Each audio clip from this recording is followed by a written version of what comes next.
Saleem. Assalamu alaikum, dear participants. We are beginning with verses 143 onwards of Surah Anam, which is the sixth surah of the Quran. As you all know, the Quran is composed of seven chapters, and each of these chapters is arranged in a particular sequence. The first chapter comprises of Surah Fatiha, the first surah, and ends on the fifth surah, which is Surah Maida. And the second chapter, which is the chapter that we are studying today, has four surahs: Surah Anam, Surah Araf, Surah Anfal, and Surah Tawbah. And these four surahs are arranged chronologically within the chapter. Also, we have discussed this that within a chapter, the surahs generally occur in pairs. So, Surah Anam and Surah Araf, they occur in pairs. They are counterparts to one another. The themes which are discussed in one in a little concise form, they are discussed in more detailed and comprehensive way in the other surah, and hence this relationship. So in verse 143 and before that, the verses that we were discussing, some of the religious innovations of the Quraysh were being discussed, and how they would devote certain offspring, they would dedicate to their own deities, and how they would uh, say that the shares of their deities does not reach God, and the share of God does not reach their deities in case the sacrificed animal has some defect. So we're continuing with that in the same paragraph, and the words are ثمانية أزواج من الضأن اثنين ومن المعز اثنين قل أذكرين حرم أم الأنثيين أما اشتملت عليه أرحام الأنثيين نبئوني بعلم إن كنتم صادقين. From these animals take 8 males and females, 2 from the species of the sheep and 2 from the species of the goat. Then ask them, has God forbidden their males or females, or the offspring that is in the wombs of their females? Answer me with some proof if you are truthful.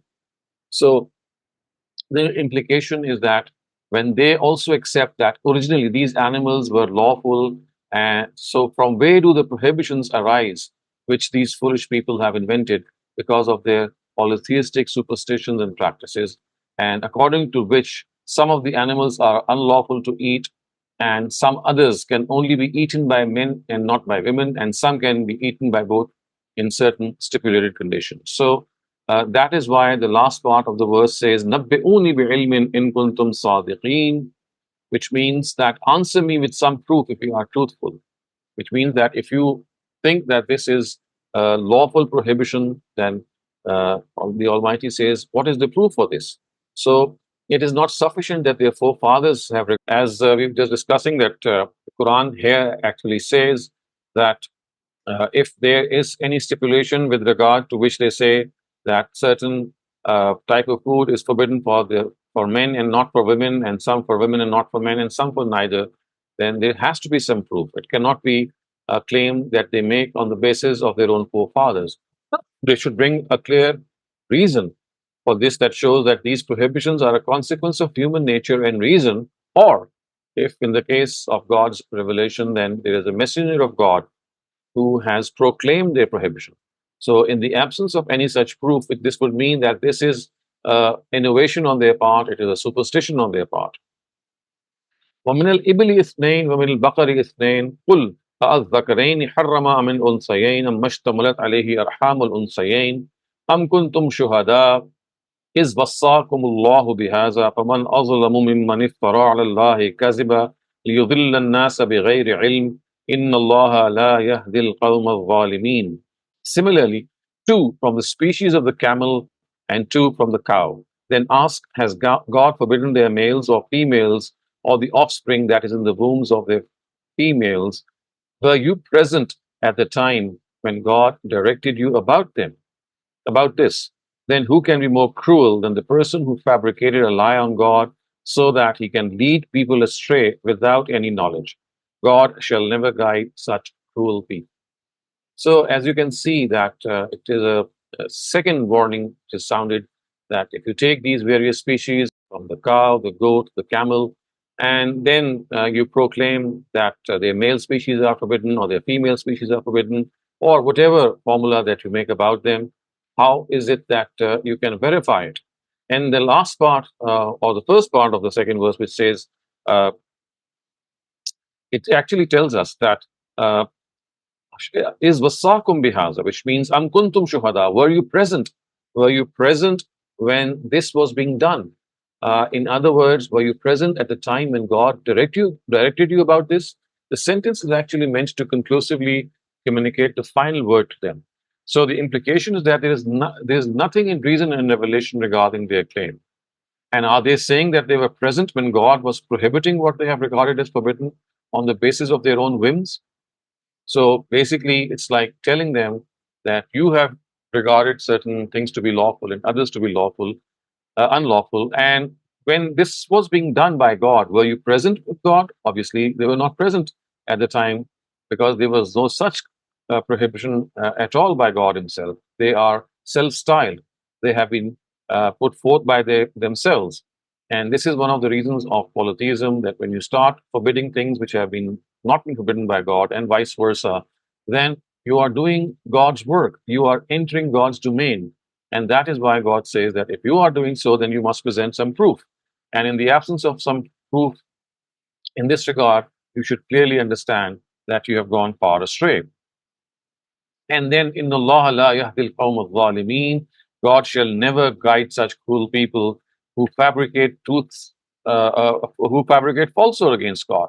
Instead of following the truth, what they are doing is they are following falsehood, and this is something which is absolutely unforgivable. And God will neither guide them nor give them success in the campaign to mislead people. And thus, it is a very subtle expression of the success of the call of the truth when it is said that in Allah la yahdil qawm al-zalimin, God shall never guide such unjust people.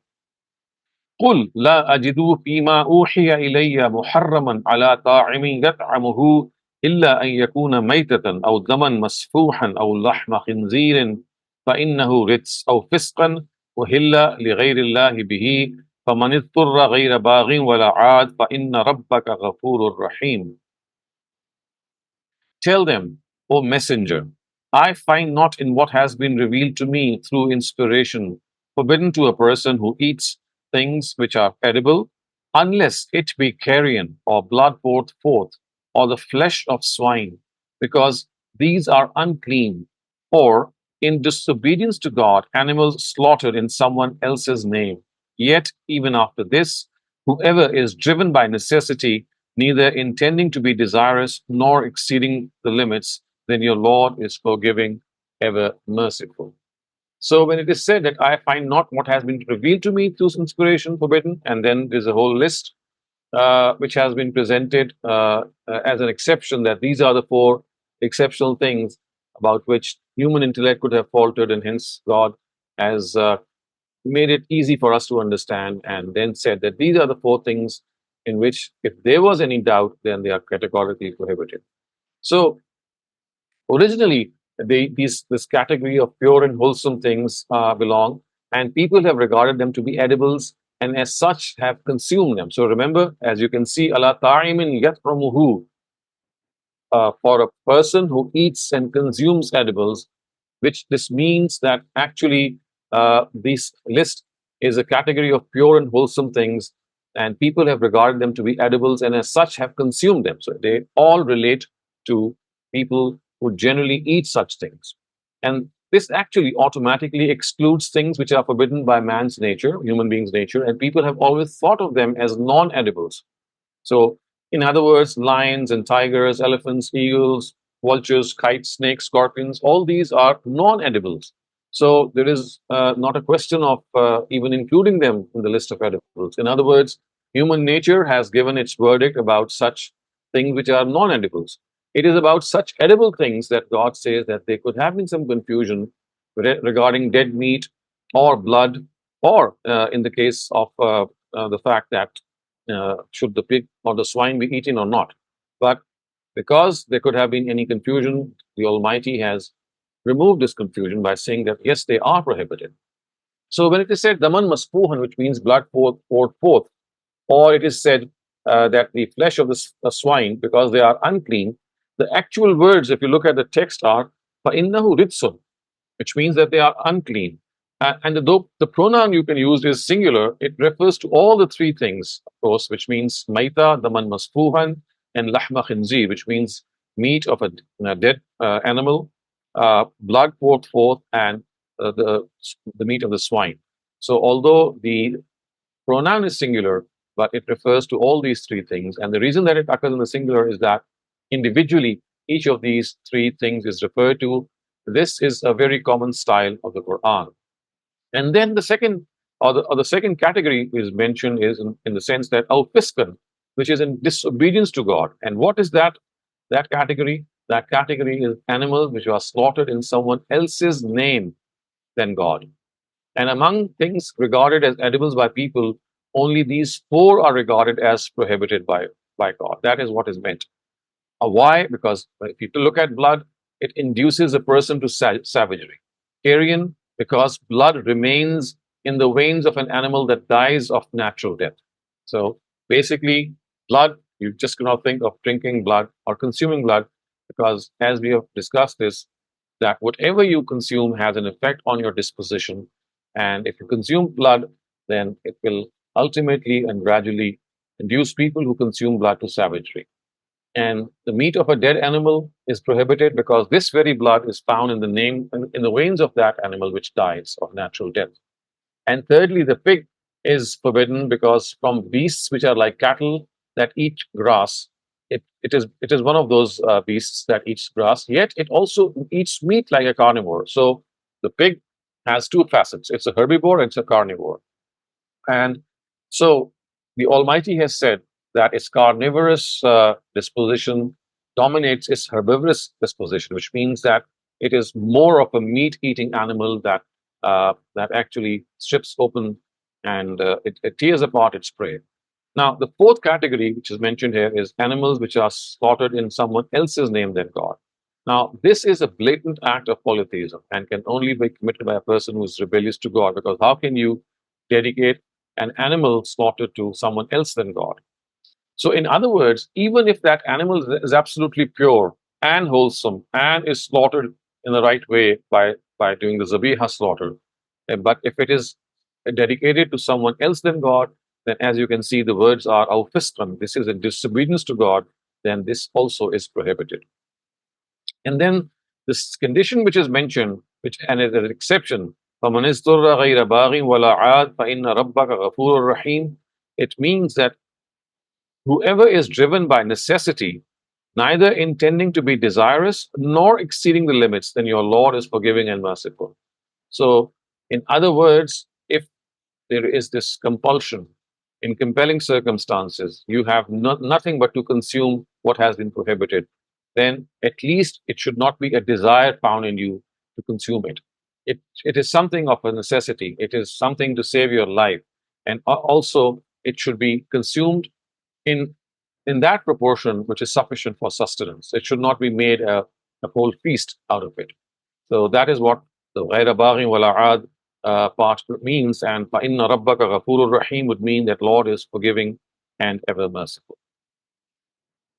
وعلى الذين هادوا حرمنا كل ذي زفر ومن البقر ومن الغنم حرمنا عليهم شحومهما إلا ما حملت ظهورهما أو الحوايا أو ما اختلط بعزم ذلك جزيناهم ببغيهم وإنا لصادقون فإن كذبوك فقل ربكم ذو رحمة واسعة ولا يرد بأسه عن القوم المجرمين.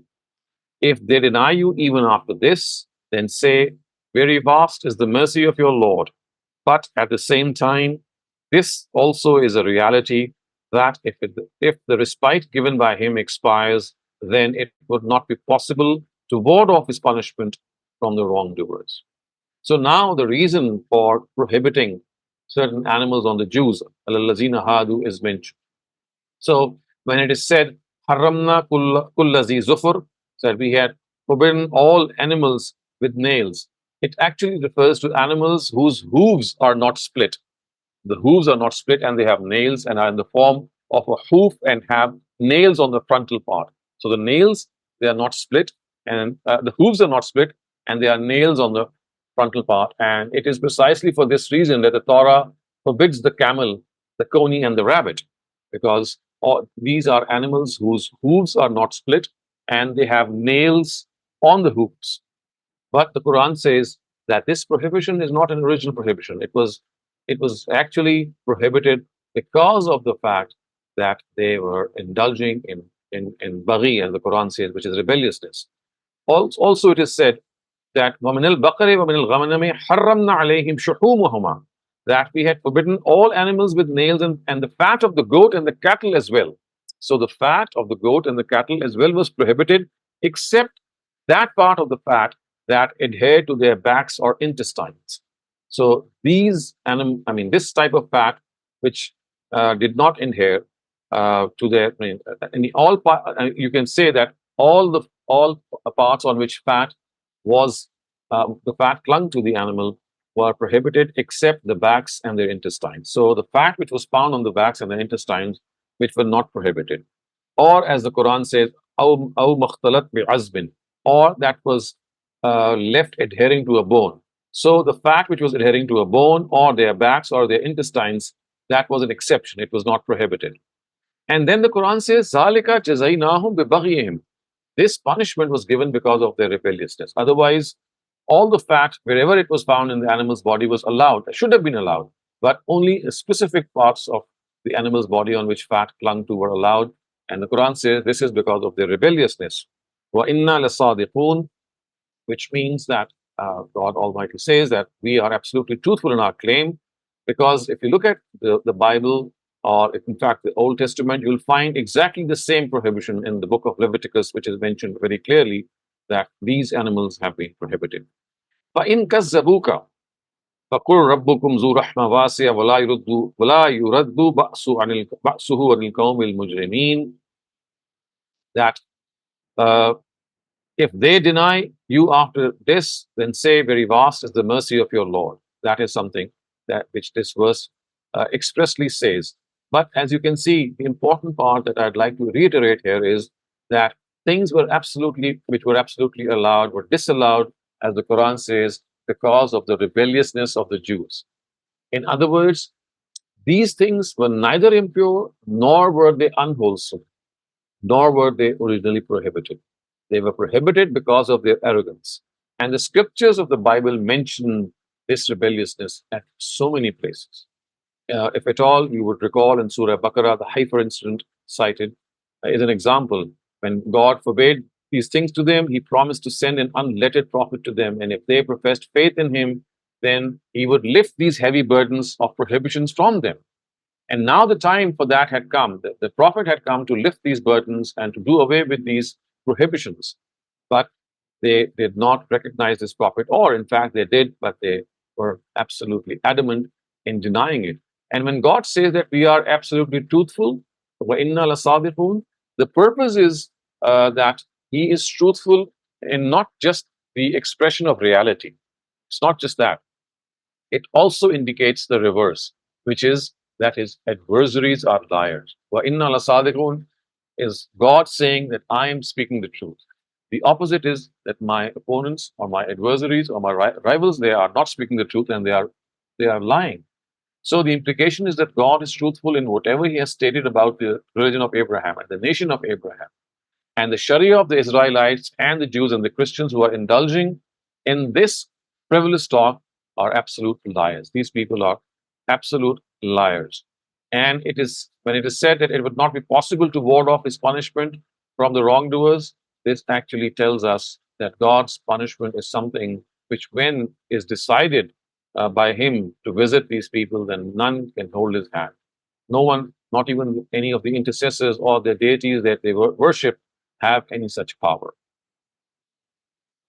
سيقول الذين أشركوا لو شاء الله ما أشركنا ولا آباؤنا ولا حرمنا من شيء كذلك كذب الذين من قبلهم حتى ذاقوا بأسنا قل هل عندكم من علم فتخرجوه لنا إن تتبعون إلا الظن وإن أنتم إلا تخرصون قل فلله الحجة البالغة فلو شاء لهداكم أجمعين. In response to this, these polytheists will now say, had God willed, neither we nor our forefathers would have indulged in polytheism, nor would we have declared anything as unlawful. In a similar way, those before them had also denied until they tasted our punishment. Ask them, do you have any knowledge which you can present before us? In reality, you are merely following conjecture and only make speculations. Tell them God only has for you a conclusive argument. Then also think that had He willed, He would have gathered all of you and would never have cast you in polytheism and misguidance. So, when it is said that no one could have declared anything as unlawful, this actually means that idolaters would say that they were what they were when they were cornered. And they would say this that, well, had God wanted, we would never have indulged in this. Our forefathers would have never indulged in this. I mean, this was the only reply they would give. In reply, of course, God would have said, or God said, well, you had the choice to make. So God did not create people in order to compel them to guidance. If your forefathers did not accept it, and if you're not accepting it, it's your own will.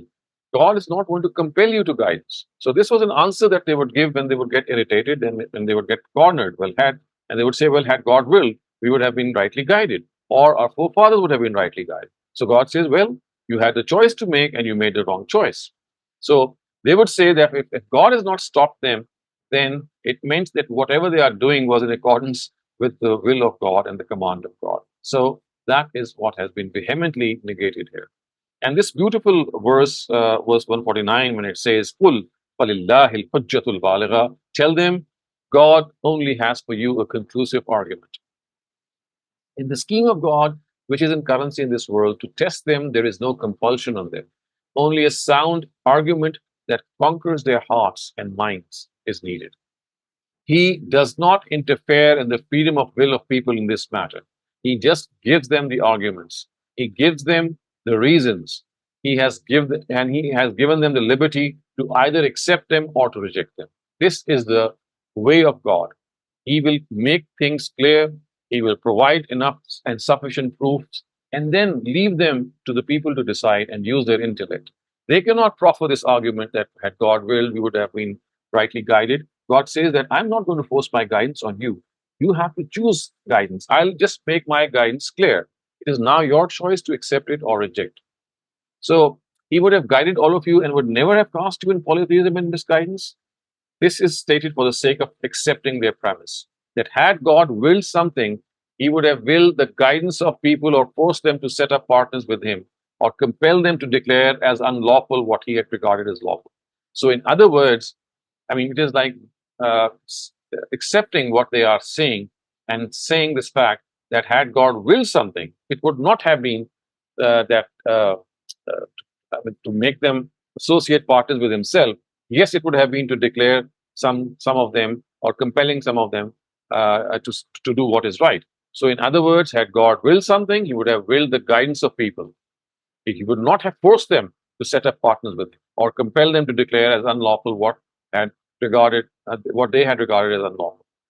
So, if anything, God would have maybe done so, but He would never have allowed you to make partners with God. He would have forced you. So, if He did not use force in allowing you to do whatever you like regarding polytheism, how could He have done this? How could He have made you guide? How could have He guided you forcefully, or in a sense that you would not be given the choice to be guided yourself? قل هلم شهداءكم الذين يشهدون أن الله حرم هذا فإن شهدوا فلا تشهد معهم ولا تتبع أهواء الذين كذبوا بآياتنا والذين لا يؤمنون بالآخرة وهم بربهم يعدلون. Tell them, bring forth those witnesses of yours who testify on the basis of knowledge and reason that God has regarded this thing to be prohibited. Then, if they stand up for false witness with stubbornness, do not bear this witness with them, and do not follow the desires of those who have denied our revelations, who do not believe in the hereafter, and associate partners with their Lord. So, they should not follow the desires which have led these people to the quagmire of polytheism and religious innovation. These innovations are called the desires, as you can see. These are the desires because these are the innovations that spring from these desires. And the reason for this is that what is not corroborated by knowledge and intellect can only be corroborated by desires. So when it is said that, come, I shall tell you what your Lord has forbidden to you, the Implication is that the things prohibited by their Lord are not the ones they regard as prohibited because of their superstitions. The real prohibitions are the ones He has designated in the Sharia. And the religion on which Abraham had left them contained all these prohibitions. They have remained prohibited in all the Sharias. And that is how it would be going on further as well. So, وَلَا تَتَّبِعْ أَهْوَاءَ الَّذِينَ كَذَّبُوا بِآيَاتِنَا وَالَّذِينَ لَا يُؤْمِنُونَ بِالْآخِرَةِ وَهُمْ بِرَبِّهِمْ يَعْدِلُونَ. Then, if they stand up for false evidence with stubbornness, do not bear this witness with them and do not follow the desires of those who have denied our revelations. In other words, this is something that has to be done, that people must not in any way associate partners with God. They should not bear this witness with them. And if they do so, then they will be doing something which is absolutely a part of polytheism. Now, as far as polytheism is concerned, uh, Ustaz Ghamidi, while describing this creed, has said that it actually refers to two things. One, to regard someone to have the same genre as that of God, or to regard God to have the same genre as someone. So you are basically associating someone with his being. Or in the second case, to regard someone to have a role in creation or running the affairs of the creatures of God, and in this manner make someone God's spare to some extent or another. And if you look at the examples of the first type of polytheism, in which you regard someone to be from someone, then of course the Christians and the polytheists of Arabia, because the Christians regarded Jesus to be the Son of God, and some of them regarded Mary to be the mother of God. And about the angels, we know that the idolaters would regard the angels to be the daughters of God. And another example of this is the belief of Wahdatul Wujud, which means that oneness of being, and that the universe is one, and the rest of all the rest is God's manifestation or His physical manifestations. And as far as the second is concerned, in which you give ownership of Khalq wal Amr, of creation and running the affairs with Him, other creatures which run the affairs with Him. Examples of this type of polytheism is the Trimurti of Hinduism, in which we have Brahma, Vishnu, and Shiva. So these are basically three separate individuals who are helping God in running the affairs of the universe, and this is the example of second type of polytheism. قل تعالوا أتل ما حرم ربكم عليكم ألا تشركوا به شيئا وبالوالدين إحسانا ولا تقتلوا أولادكم من إملاق نحن نرزقكم وإياهم ولا تقربوا الفواحش ما ظهر منها وما بطن ولا تقتلوا النفس التي حرم الله إلا بالحق ذلكم وصاكم به لعلكم تعقلون. Tell them, come, I shall tell you what your Lord has forbidden to you. Do not associate anything with him. Treat your parents with kindness. Never be unkind to them. And kill not your children for fear of poverty. We provide you also and shall provide them too. And do not even go near vulgarities, whether they are open or hidden. And do not kill without justification any soul forbidden by God. These are the things God directs you to do, so that you use your intellect. So these are the things God directs you to, so that you use your intellect. So in other words, one of the things which God says here is that after His own right, the right is the right of the parents. And about this, we often find the Quran discussing the parental rights, the right after the rights of God. And what it says is, وَبِالْ وَالِدَيْنِ إِحْسَانًا, that treat your parents with kindness. And then it is also said that do not kill your children for fear of poverty. And that is again something which God says, that if you're killing your children for fear of poverty, then don't forget that God is providing you, He's going to provide your children also. You're not the providers of your children. It is basically God who is the provider of children as well. And that is why we know when it is said that La taqrabul fawahisha ma zahara minha wa ma batan, it actually says that do not indulge in any vulgarity, whether it is open or hidden. In other words, whether it is done in an open manner or whether it is done in a hidden manner, none of these vulgarities is allowed in any way. And similarly, you must not kill any innocent person. The only way, the only a case in which someone can be killed is when he himself is guilty of killing someone or is guilty of spreading disorder in the land. And that too is something which is the prerogative of the state authorities, and no one individually has any such authority. It cannot be in any way be part of these vulgarities. And so one of the reasons of this was that they thought that since a woman was not an earning hand, you can see, go back to how they would bury alive their infant girls. Remember, the directive of killing their children has been repeated at other instances also. And we come to know from the later surah of the Quran that it was basically the girl child who was buried alive. And they would think that because she is not an earning hand when she grows up, so why should their burden of upbringing be taken upon them? And this is a heinous crime which the Quran has said. And that is why it is said that this is something that must not be in any way indulged. And when it is said that do not indulge in vulgarities, whether they are open or hidden, what is meant is that extramarital sex is forbidden, whether done openly or in private. In other words, you cannot indulge this in this sexual deviation, whether you do it in public or whether you do it in private. And the way the word fawahish has been used in plurality, Ghamidi says that it covers homosexuality and bestiality and all such vulgar, sinful acts. So it's not just fornication or adultery, which the Quran is forbidding here when it says La taqrabul fawahish. So any act of fawahish, which includes bestiality, which means having sex with animals, and homosexuality, both are covered in this word. And when it is said, don't go near them, la taqrabu, it means that things that can lead people to these vulgar acts, even those have to be avoided. And the foremost, of course, of them is pornography or indulging in such things that can actually take you and lead you towards this. And then it is said, وَلَا تَقْرَبُوا مَالَ الْيَتِيمِ إِلَّا بِالَّتِي هِيَ أَحْسَنُ حَتَّى يَبْلُغَ أَشُدَّهُ وَأَوْفُوا الْكَيْلَ وَالْمِيزَانَ بِالْقِسْطِ وَلَا نُكَلِّفُ نَفْسًا إِلَّا وُسْعَهَا وَإِذَا قُلْتُمْ فَاعْدِلُوا وَلَوْ كَانَ ذَا قُرْبَى وَبِعَهْدِ اللَّهِ أَوْفُوا ذَلِكُمْ وَصَّاكُمْ بِهِ لَعَلَّكُمْ تَذَكَّرُونَ. And do not go near the wealth of an orphan except in the way that is better for him until he reaches maturity, and weigh with honesty and full measure. Do not burden a soul with more than it can bear. And when you speak, speak the truth, even if the matter is about your relatives. وَإِذَا قُلْتُمْ فَعْدِلُوا وَلَوْ كَانَ ذَا قُرْبَى. So you have to speak the truth. It has to be the truth, even if it is about your relatives. And fulfill God's province. وَبِعَهْدِ اللَّهِ أَوْفُوا. These are the things God directs you to so that you receive a reminder.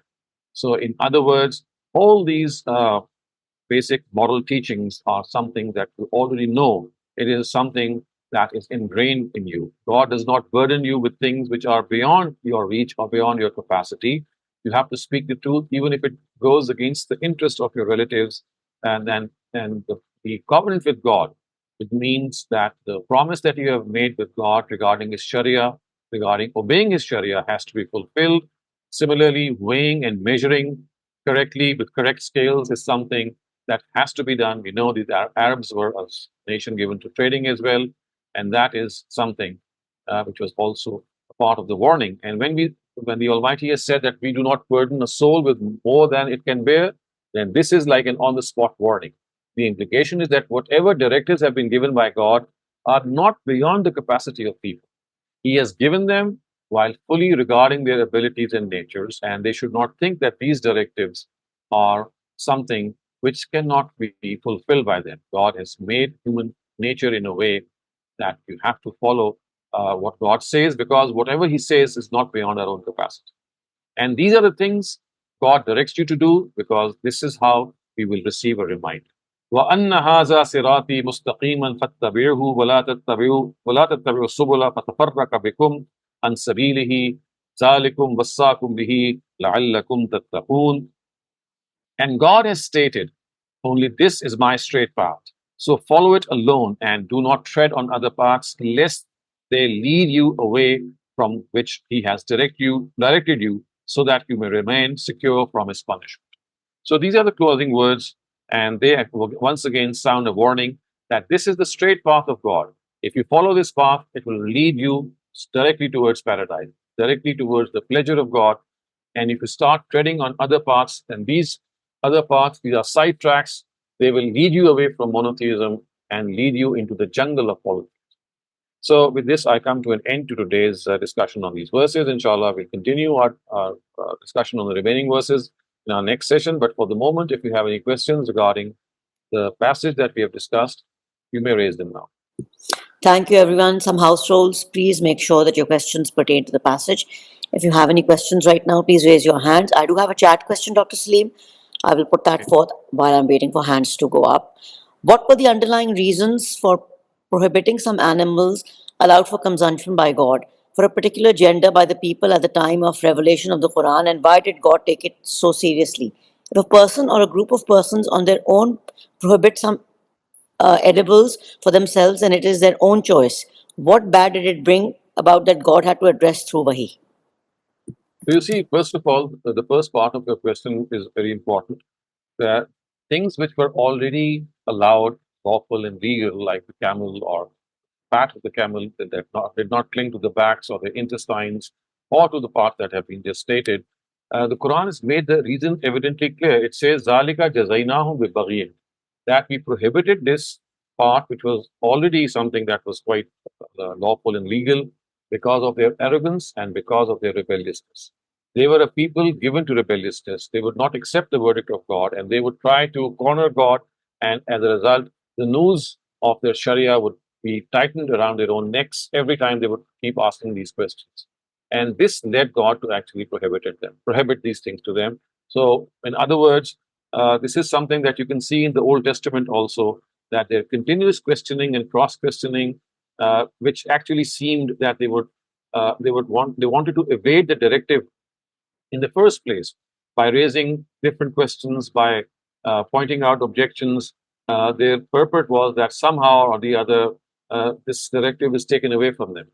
So this tightened the news against them or around their necks, and things that were allowed and totally wholesome for them, they became more prohibited, and more the circle of their prohibition, they actually it went stricter and stricter. And this is one of the punishments that were given to them because of their behavior. And the second part of your question, that what bad does it bring? Well, the thing is that all those things which have been prohibited, the reason for their prohibition is that everything that you eat basically has an effect on your own taskiyah, on your own physical self and your disposition. The things that have been prohibited because their consumption has an effect on your own system. So, as we just explained earlier on, the blood that we have been stopped to consume, the reason for that is that consuming blood is something that will induce humankind to savagery, and it has. People who are cannibals, we know that they are savages. So, blood was prohibited because it has an effect on our own disposition.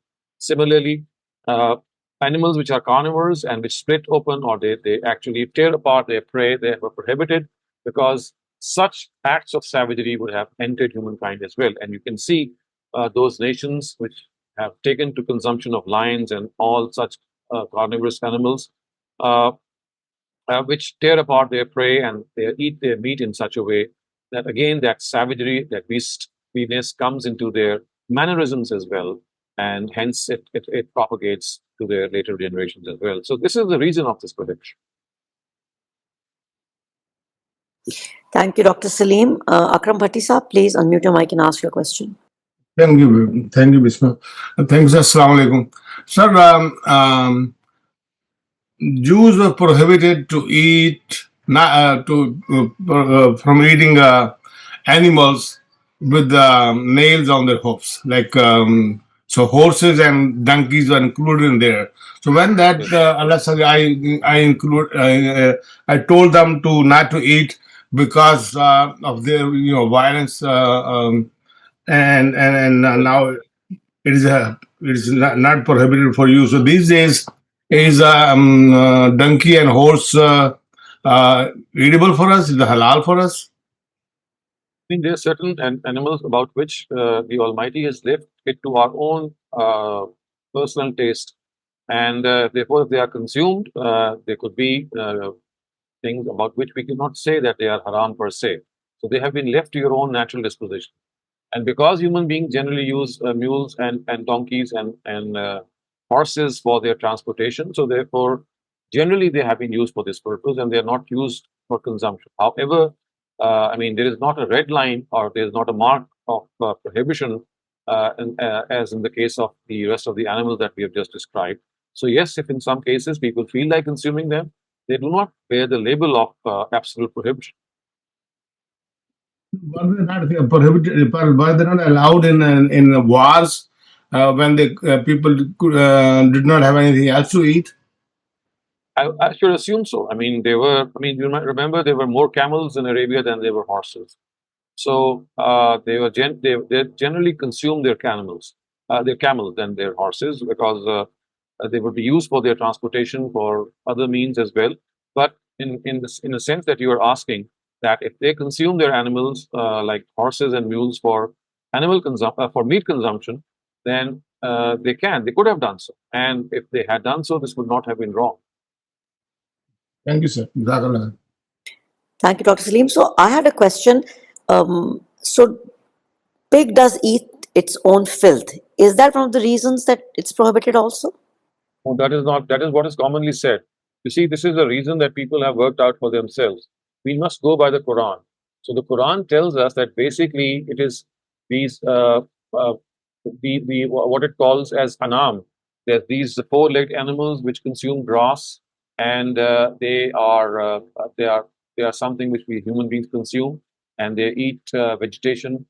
We derive from that basically it is such animals that have been allowed.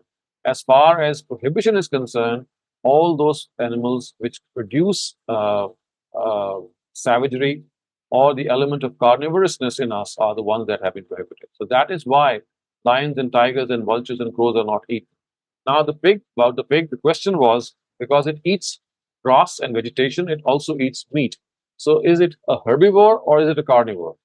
Because if you look at it as a herbivore, it should be allowed because it consumes grass. And if you look at it as a carnivore, it should be not allowed because it consumes meat. But because it consumes both these, the question could have been that which nature is more dominant? Is it more a herbivore or more a carnivore? So the Quran gave its verdict that it is more of a carnivore that tears open its prey and also consumes meat. So in other words, it has classified the pig as a carnivore. And all carnivores are prohibited.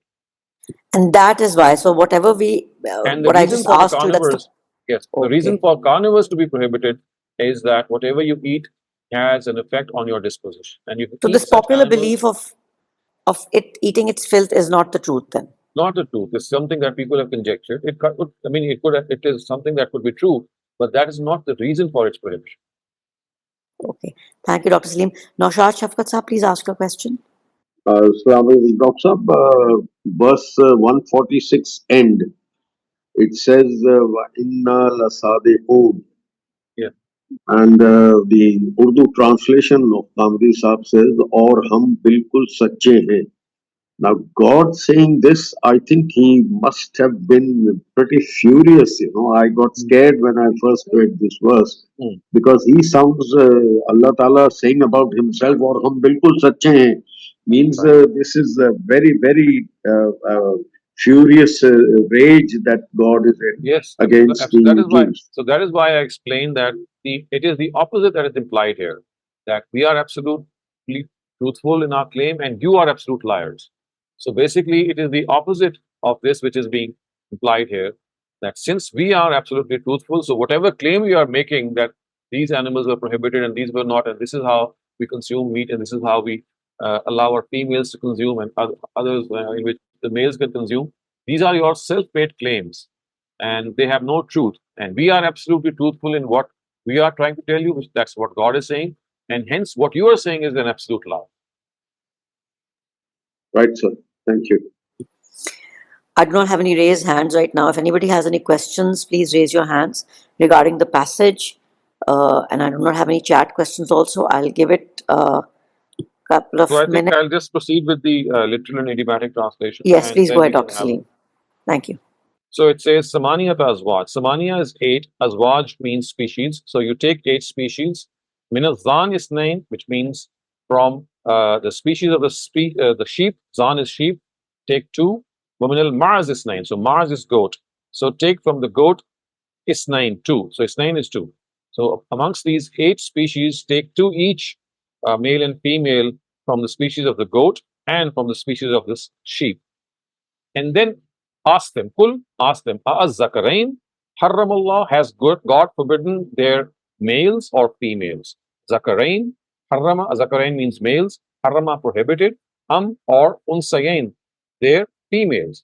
So has God prohibited their males or their females? Remember, earlier on it was stated that they would regard their males or females to be prohibited in a certain sense.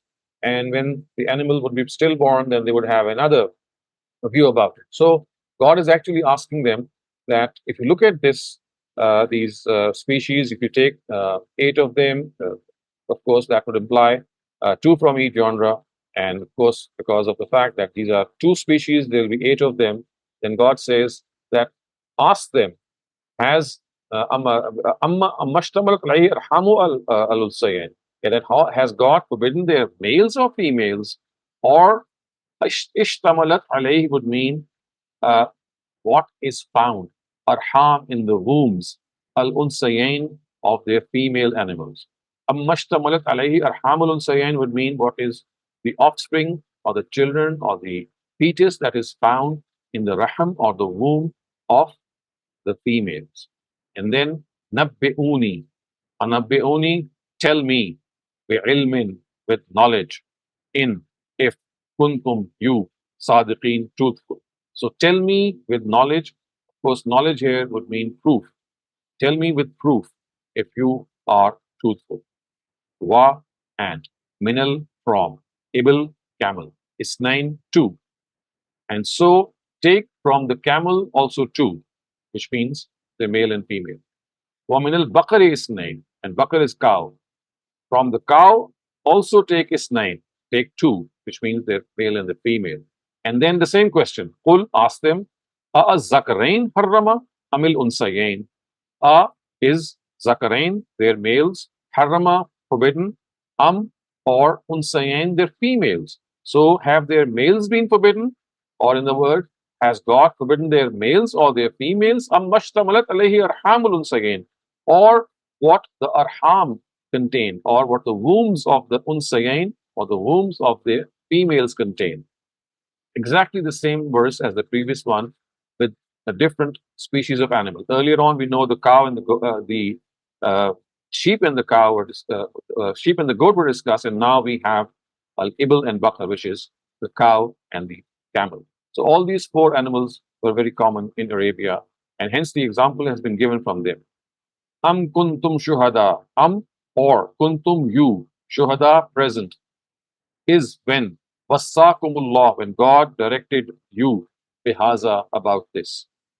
Fa, therefore, man, who, azlamu, unjust, mimman, from among, iftara, he who ascribes falsehood, Allah, upon God, kaziba, a lie, liyudilla, so that he can lead astray, annas, people, bighayri ilm, without knowledge. So, who can be more unjust than he who concocts a falsehood upon God? Iftara, concocts. Yudilla, upon God. Kaziba, upon God. Sorry, Allah is God and Kaziba is untruth or a lie. So who is more unjust than the person who concocts a lie upon God? Iftara, Kaziban Allah is the construction, which that would mean who concocts a falsehood upon God. And what is the reason for that? لِيُذِلَّ النَّاسِ, so that he can lead away people بِغَيْرِ ilm, without any proof.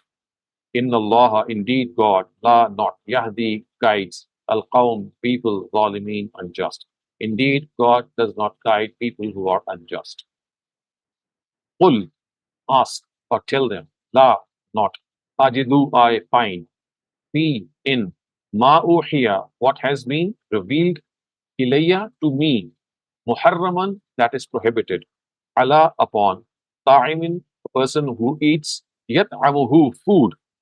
So I do not find in what has been revealed to me through wahi something which is forbidden. And what is that? illa an yakuna maitatan, except if it is maitatan. Illa, except an yakuna, it is maitatan means the meat of a dead animal. Aw, or daman, blood, masfuhan, spilled, or blood which is spilled. Aw, or lahma khinzir. Lahma is meat. Khinzir is the pig or the swine. So the meat of the swine. And then it is said, فَإِنَّهُ ritz, because this is ritz, this is unclean, this is filthy. Aw, or fisqan, in disobedience to God. Uhilla, uhilla li ghayrillahi bihi. Uhilla li ghayrillahi bihi would mean animals which are slaughtered in someone other than God. Uhilla means slaughtered. Li ghayrillah. Uhilla actually means to take the name of someone other than God. Uhilla li ghayrillah is a composite construction that you pronounce someone except God, someone other than God, when you sacrifice an animal. Fa, therefore, man, he, uzdurra, or if you join this, you'll read it as famanisturra. So, therefore, he, uzdurra, is compelled, ghayra baghin, without without intending any desire. Ghayra baghin, without intending desire. Wa, and la adin, intending exceeding the limits. Fa inna rabbaka, therefore, indeed, your Lord, Ghafur, forgiving, Rahim, ever merciful. So, فَمَنِ ghayra baghin wala ad would mean that whoever is compelled such that ghayra baghin, he does not intend or does not cross the limits, then your Lord is forgiving and merciful. This would mean that if in such a situation they consume the meat of these forbidden animals, then it is fine because now you are pushed by necessity or compelled. وَعَلَى الَّذِينَ هَادُوا, wa, and Allah upon الَّذِينَ, those who hadu became Jews. حَرَّمْنَا excuse me. So haramna means we prohibited kulla, every, zi zufur, animals which have nails. Zufur means nails, and zi is someone who has nails. So upon the Jews we forbade every animal which has nails. Wa, and minal baqar, from among the cow. Wal ghanam, and the cattle. Harramna, we forbade. Alayhim, upon them. Shuhumuhuma, their fat. Illa ma hamalat, except what was carried. Zuhuruhuma, by their backs. Avil hawaya, or their intestines. Aw makhtalata bi azmin, or that were attached to their bones. Ikhtalata, attached. Azm is bones. So, except that was which was carried by their bones or their intestines, sorry, the backs or the intestines, or that was mixed. Ikhtalata means mixed with azmin, bones, or the fat that was mixed with their bones. So, except for these types, every fat that was found in other parts of the body of an animal was forbidden if that animal was a cow or a cattle. Zalika, this is because jazaynahum, we punished them, bibaghihim, because of their rebelliousness. They, because baghihim, baghi is actually rebelliousness, and him is they, so their rebelliousness. Wa, and inna, we, lasadiqun, are absolutely truthful. Fa, therefore, in, if kazzabuka, they refute you, they deny you. Fa, therefore, qul, say, Rabbukum, your Lord, Zu Rahma, is one who has mercy. Wasi'a, that is wide, which means that is infinite and which is all pervading. Wa, and la, not, yuraddu, turn away. Ba'suhu, his punishment. Anil, from al qawm, nation. Al mujrimeen, who are unjust. Wala yuraddu, cannot be turned away. Ba'suhu, his punishment. Anil qawm al mujrimeen, from the cruel nation. So, from a cruel nation, no one can turn away the punishment.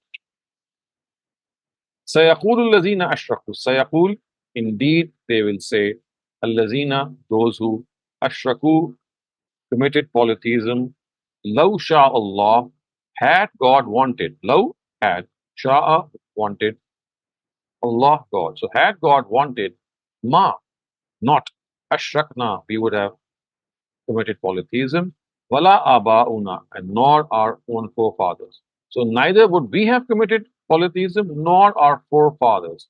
Wa, and la, not harramna, we would have prohibited min shay, anything. So, in other words, what is being said is that very soon these people who have committed polytheism will say that had God wanted, we would not have indulged in polytheism, nor would have our forefathers indulged in polytheism, and neither would we have prohibited anything. La haramna, we would have prohibited. La, not. Min shayin, anything. Kazalika, in this way. Kazzabal lazina. Kazzaba, lied. Allazina, those who. Min qablihim, who were before them. So in this very manner, those who were before them, they also lied. Hatta, until. Zaqu, they tasted. Ba'suna, our punishment. So those before them, they also lied like this until they tasted our punishment. Hatta, until. Zaqu, tasted. Zaiqa is from the same word. Ba'suna, our punishment. Kul, say or ask them. Hal, is indakum, with you, min ilmin, from knowledge, fatukhrijuhu, so that you can bring it out, lana, for us. So ask them, do you have any knowledge which you can present before us? Qul hal indakum min ilmin, do you have any knowledge, fatukhrijuhu lana, which you can present to us? In tattabi'una, not. Tattabi'una, you follow. Illa, except. Zan, conjecture. Not you follow except conjecture would mean you do not follow anything except conjecture. Wa in, wa, and in, not. Antum, you. La, except. Takhrusun. So takhrusun means conjecture. So you not accept conjecture would mean that you only do conjecture. Qul, say. Fa, therefore, lillah, for God. Hujja, argument. Baligha, conclusive. So say only God has for you a conclusive argument. Fa, therefore, law sha'a, had he wanted, la hadakum, he would have guided you, ajma'in, all. So had he wanted, he would have guided all of you. Qul, say, halumma, come, shuhada'akum, your, or halumma actually would mean bring forth or tell them to come. Shuhada'akum would mean your witnesses. So tell them, halumma shuhada'akum, bring forth your witnesses.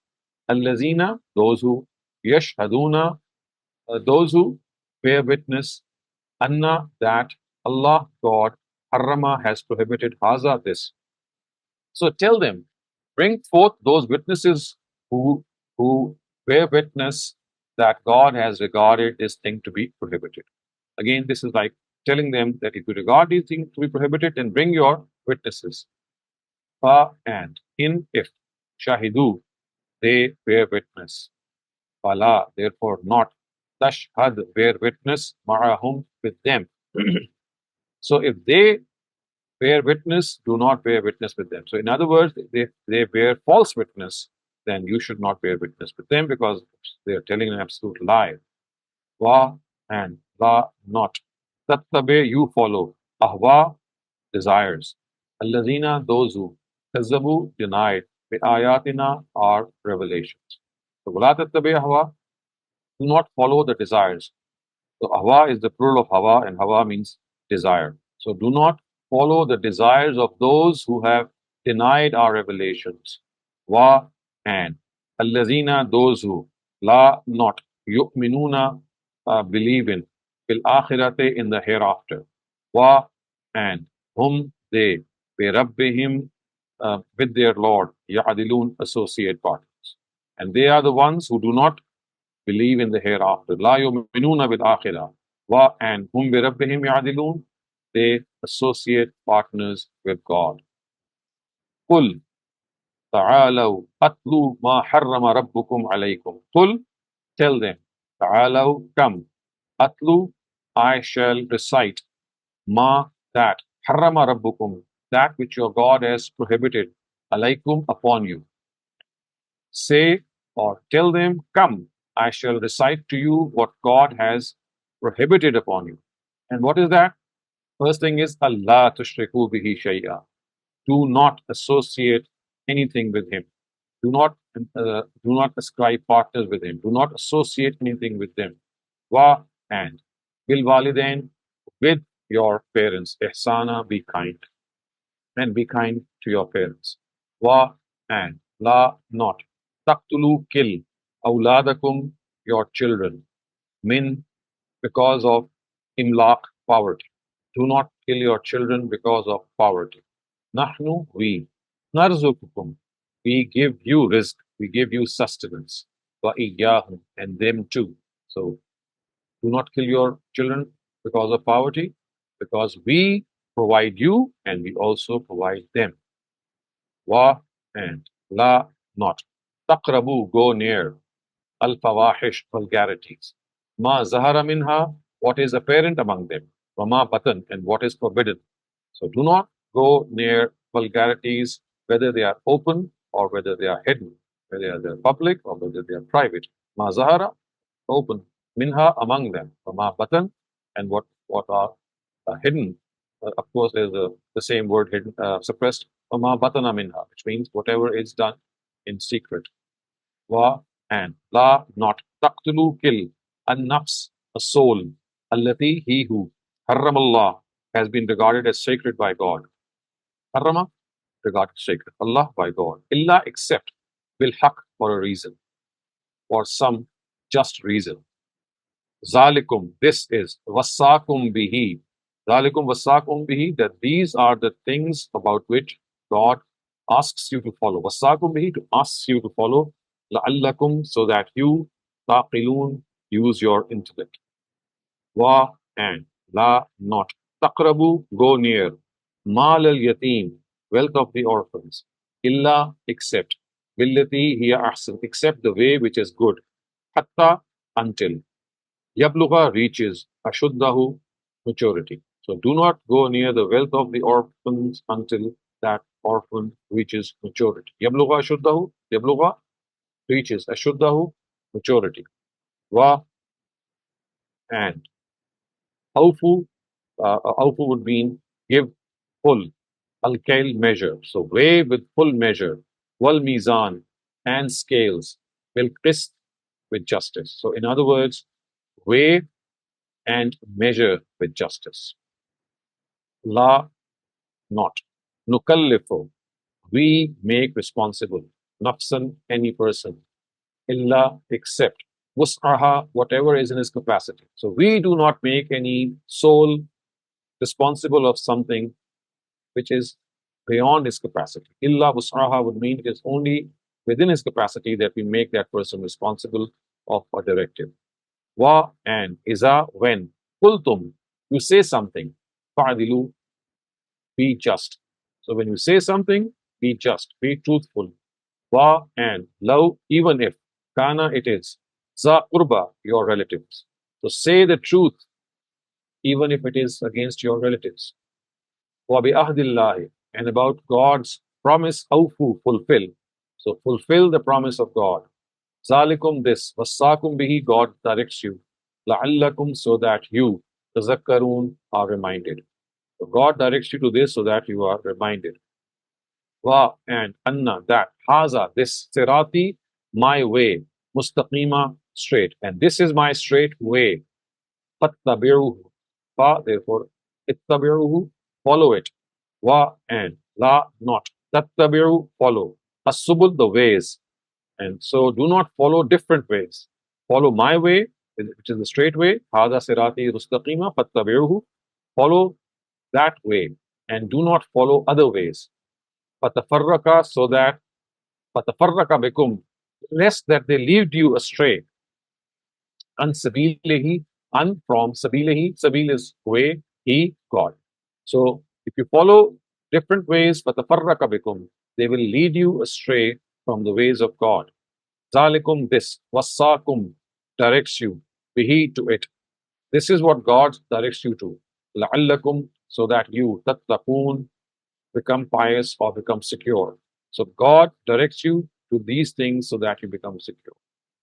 So with this, we come to an end to our idiomatic and literal translation as well. We have finished verse 43 to 153. Although the caption at the top has been erroneously written. It should be 143 to 150. So now, if you have any questions regarding this literal or idiomatic translation, or in general about the passage, or in the absence of that, any general question, you may raise. So, Dr. Saleem, I have a chat question asking if there's any kind of cheese that is haram. Any kind of cheese? Cheese, G, which is non-halal.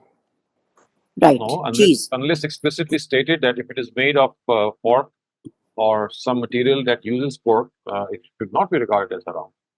Okay, thank you. Asif Saab, please unmute your mic and ask your question. Yes, my question is regarding verse 143. And Yes. in this regard, there must have been some reasons that people at that time, while during the revelation of these verses, they would not allow consumption of some halal animals for a particular gender, as it was also asked previously. And if it was some personal choice, then why did God take it very seriously? That why did they what God allowed, and they won't allow for some particular gender, like for example, and if a person or a group of person on their own won't eat some halal animal, then it's their own choice. What bad it brings about that God had to address through Wahi in this verse 143. Yeah. So you see, when you regard something to be prohibited and you say that this is religiously prohibited, then you're doing this, you're doing something which only God can do. You see, religious innovations, they arise when you say that, well, this is something which is religiously allowed or disallowed. So God says that this is only my prerogative. I have the authority to allow certain things and disallow certain things. When you jump into this affair in my domain and you start making these value judgments that such things are allowed or disallowed, then what you're doing is you're trying to copy me. You are doing tasks which I only am authorized to do. So you're jumping into my domain. And that is why it is called shirk. It is polytheism. So there are certain things which only God can regard to be correct or incorrect. So what people are doing is they are entering into the domain of God. Thank you, Dr. Saleem. Clarity further I would be needing.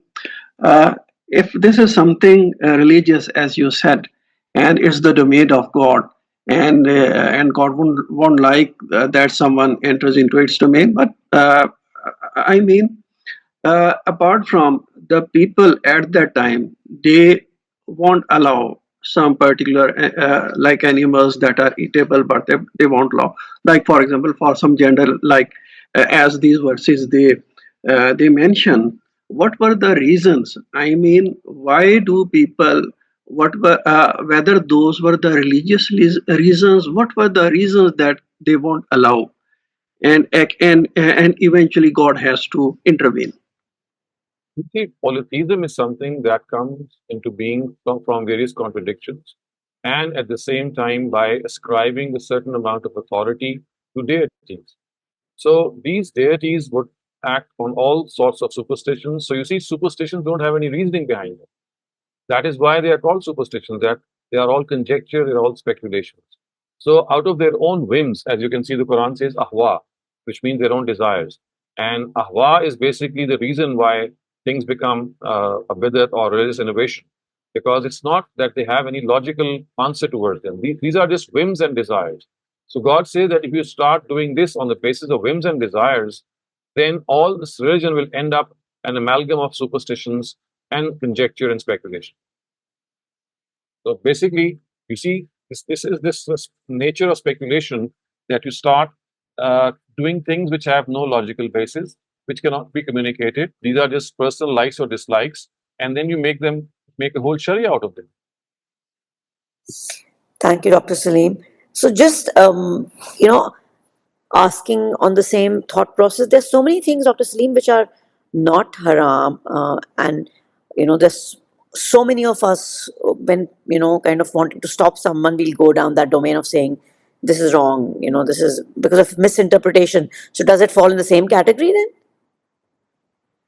Like, give an example. Like, I don't know, when people are trying to stop their children from doing things, or when they are doing a fatwa, Maulvis say all the time things are halal, haram. So, and then when we talk to, or read Quran with interpretation, which is a little focused on human behavior, we realize that things aren't. So Again, like hijab, Dr. Salim, for that matter, even hijab, okay, to give you an example, there's so many people who say that covering your head or not wearing nail polish while doing wuzu is, your wuzu is not accepted. So does that fall in the God domain category as well then? No, that does not, because you see, when people say this, they think that this is how God has done this. It's not that they are doing it out of their own selves.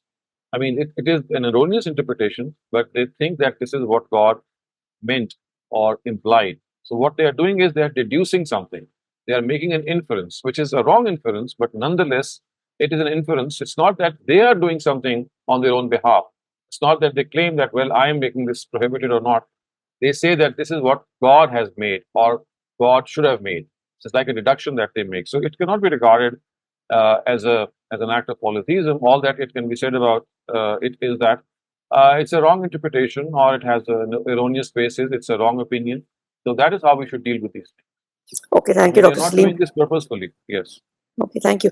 I do not have any raised hands right now pertaining to the passage. Can I open the floor for open questions? Yes, please. Naushad Chapka Saab, go ask your question, please. Dr. With the third and the fourth rakat of the namaz, which has 4 rakats, are we supposed to recite only the Surah Fatiha in that, or we can recite anything else that we need? So we don't have any explicit direction in this regard from the Prophet. So there are both opinions. Some people add a surah from Surah Fatiha, some don't. So you can choose either of one of them because we don't have any explicit guidance from the Prophet. Thank you, Dr. Salim. So with this, we will end the session. Thank you, everybody, for joining in. Thank you, Dr. Salim.